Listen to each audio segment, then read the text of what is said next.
Hello दोस्तों, आप सभी का स्वागत है मेरे यूट्यूब चैनल में। आज की कहानी है जुनूने इश्क भाग एक आलीशान सा खूबसूरत कमरा। उस कमरे में प्रेम रस घुला था। इस रात बाहर झमाझम बारिश और अंदर प्रेम की गर्मी थी। सांसों में घुलती सांसें उस कमरे के माहौल को और अधिक रोमांचक बना रही थी। प्यार की अपार वर्षा करने वाले वो दोनों जोड़े एक दूसरे में बस खोए हुए थे, एक दूसरे से लिपटे। वो लड़का और लड़की एक दूसरे के प्रति अपने प्यार को जाहिर कर रहे थे। लड़का बेतहाशा लड़की को चूमे जा रहा था।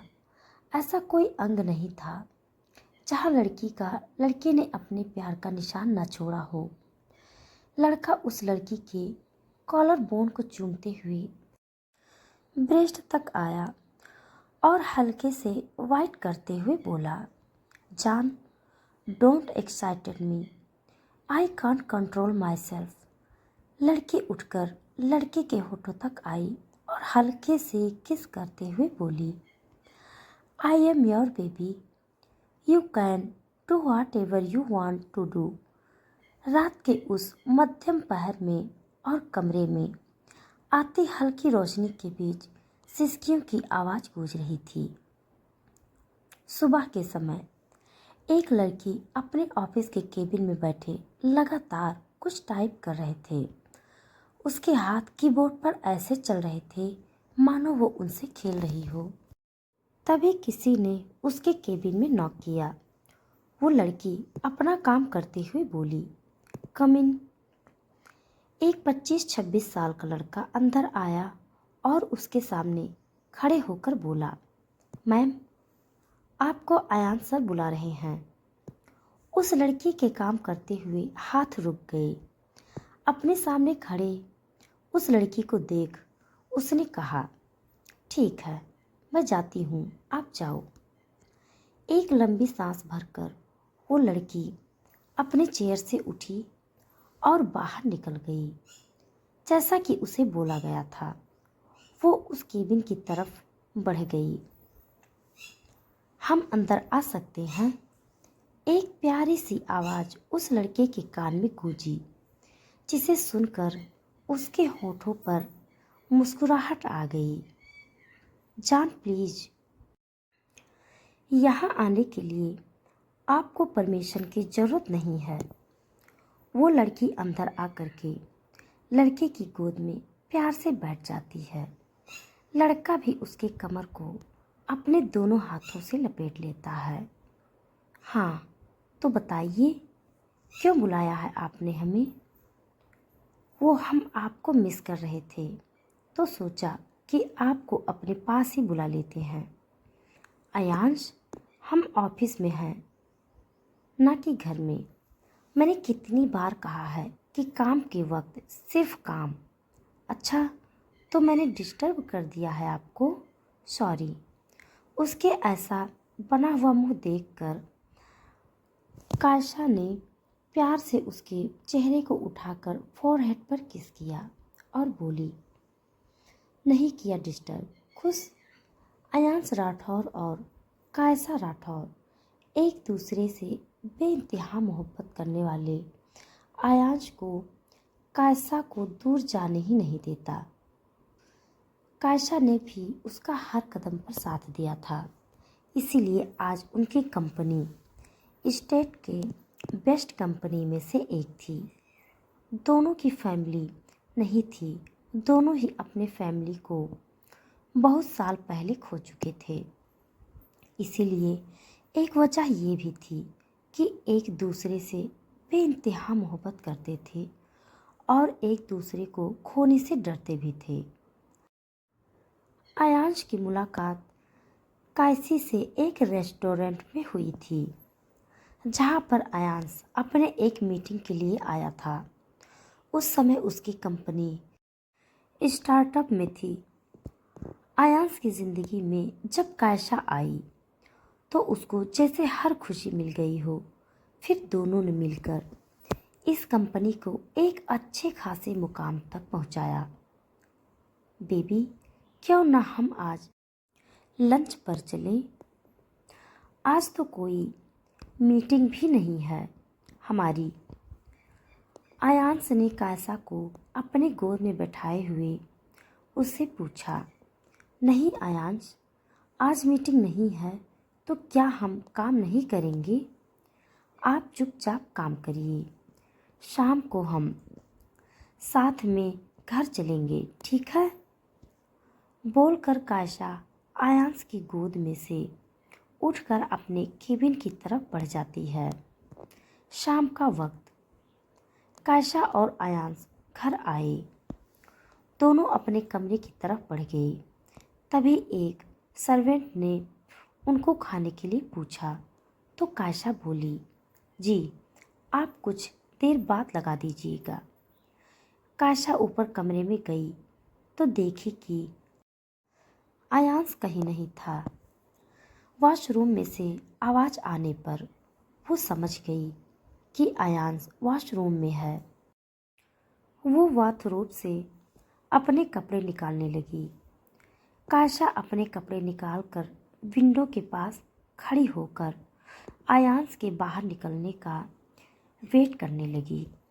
थोड़ी देर बाद आयांश नहाकर बाहर निकला तो देखा कि कायसा विंडो के पास अपने फ़ोन के साथ खड़ी थी। आयांश कायसा की तरफ बढ़ा और पीछे से उसे अपनी बाहों में भर लिया। कायसा की बैग आयांश के नेक चेस्ट पर टच हो रहा था। आयांश की बॉडी पर अभी भी पानी की कुछ बूंदें टपक रही थी और बालों का पानी कायसा के कंधों को भिगो रहा था।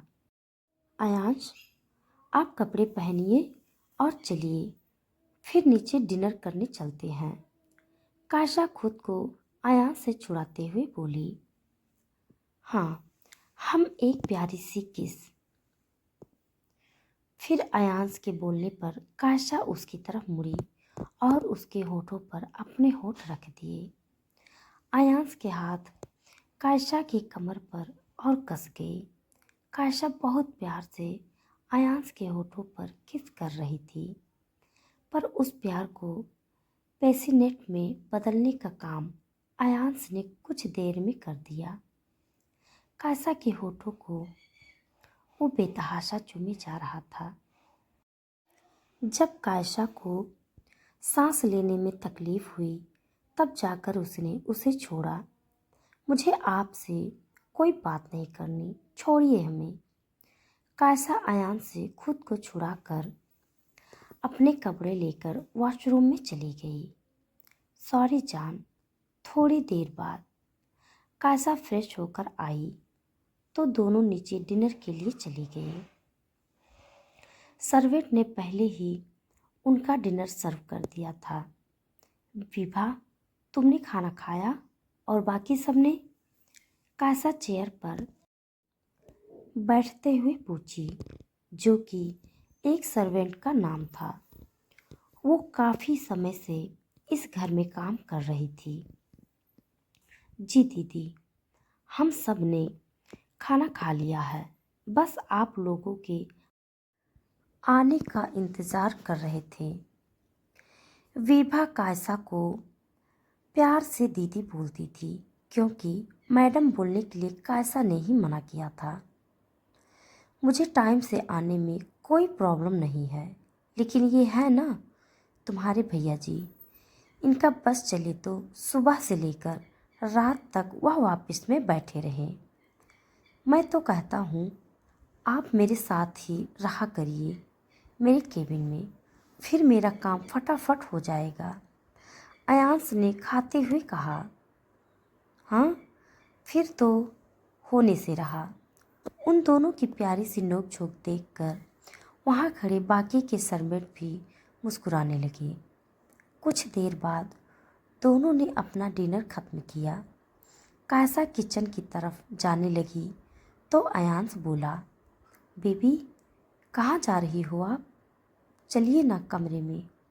आप जाओ, मैं बस थोड़ी देर में आ रही हूँ। कायसा कहकर किचन की तरफ चली गई। दीदी आप जाइए, आपको भैया बुला रहे हैं। बाकी का काम हम देख लेंगे।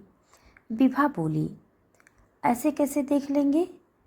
वैसे ही आप लोग दिन भर काम करते हैं और हमारी वजह से तो आप लोग और लेट में सोते हैं। थोड़ा सा काम अगर मैं कर दूंगी तो कुछ हो जाएगा क्या? उसकी बात पर विभा मुस्कुरा दी और चुपचाप उसके साथ हाथ बटाने लगी। कायसा कमरे में आई तो देखा कि अयांश बेड पर लेटे हुए फ़ोन चलाते हुए उसका इंतज़ार कर रहा था। कायसा अपनी नाइट वेयर लेकर वॉशरूम में चली गई। वो चेंज करके बाहर आई और मिरर के पास खड़े होकर लोशन लगाने लगी। अयांश की नज़र तो कायसा के रूम में आने से ही उस पर थी, पर कायसा उसको देख ही नहीं रही थी। अयांश बेड से उठकर कायसा के पास गया और उसको अपनी गोद में उठाकर वापस बेड पर ले आया। अयांश, ये क्या कर रहे हैं आप? आप गुस्सा है मुझसे जान? अयांश ने प्यार से कायसा को बेड पर लेटाते हुए पूछा। हाँ, हैं हम नाराज। टाइम देखा है आपने? हमारी वजह से घर में सारे सर्वेंट को प्रॉब्लम होती है। सुबह से वो काम करते हैं, अब रात में क्या जल्दी आराम भी नहीं कर सकते? मैंने कितनी बार कहा है आपको कि आप टाइम से घर चले आइए। कभी कभी अगर कोई इम्पोर्टेंट मीटिंग हो गई हो तो कोई नहीं, लेकिन नहीं, आपका डेली का वही हो गया है। कायसा मुंह फुलाए हुए बोली। अच्छा ठीक है, मेरा बच्चा जैसा बोलेगा वैसा होगा। अयांश बोलकर कायसा के फोरहेड पर किस कर लिया। कुछ देर में दोनों एक दूसरे को बाहों में लेकर सो गए। थकान होने की वजह से दोनों को ही जल्दी नींद आ गई। तो दोस्तों, आज के लिए बस इतना। इसके आगे का भाग जानने के लिए आप हमारे साथ बने रहिए। हमारी कहानी आप सबको कैसी लग रही है कमेंट बॉक्स में ज़रूर बताइएगा। तब तक के लिए धन्यवाद।